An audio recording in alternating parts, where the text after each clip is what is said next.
একটি দীর্ঘ যাত্রা। প্রথমে বাস, তারপর ফেরি। এই যাত্রায় একজন যুবক শিখবে ধৈর্য, সাহায্য এবং আল্লাহর ভরসা করার গুরুত্ব।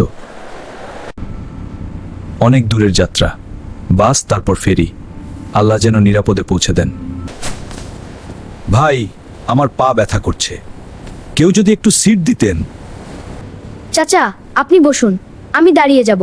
আল্লাহ আমাদের সবাইকে সাহায্য করেন।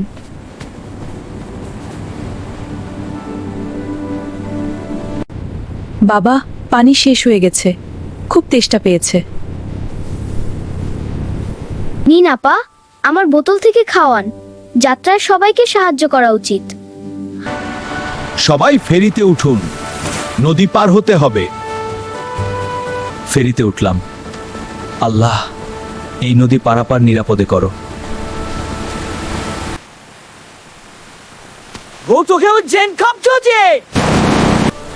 ইয়া আল্লাহ, তুমি আমাদের এই ঝড় থেকে রক্ষা করো। আমরা তোমার উপর ভরসা করি। আল্লাহ আমাদের বাঁচাও, আমার ছেলে নিতে আছে। ভাই বোনেরা, ভয় পাবেন না, আল্লাহ আমাদের সাথে আছেন। তিনি আমাদের এই ঝড় থেকে রক্ষা করবেন। সবাই দোয়া পড়ুন।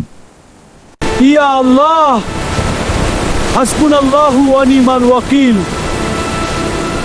তুমি আমাদের এই বিপদ থেকে রক্ষা করো। সবাই মিলে পড়ুন, লা ইলাহা ইল্লাল্লাহু মুহাম্মাদুর রাসূলুল্লাহ। আল্লাহ আমাদের বিপদ থেকে উদ্ধার করবেন। ঝড় থেমে গেছে। আল্লাহ আমাদের বাঁচিয়েছেন। আলহামদুলিল্লাহ, আল্লাহ আমাদের নিরাপদে পৌঁছে দিয়েছেন।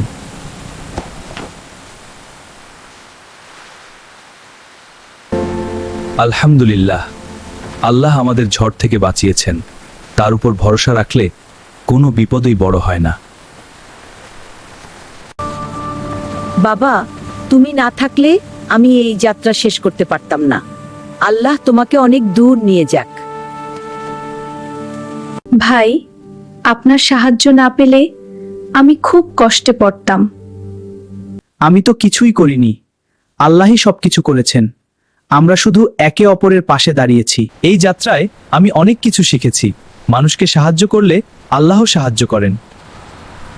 আগে আমি শুধু নিজের কথা ভাবতাম, এখন বুঝতে পেরেছি অন্যের কষ্ট দেখে সাহায্য করাই আসল ইবাদত। চাচা, আপনি বসুন, আমি দাঁড়িয়ে যাব। ধন্যবাদ বাবা, তুমি খুব ভালো।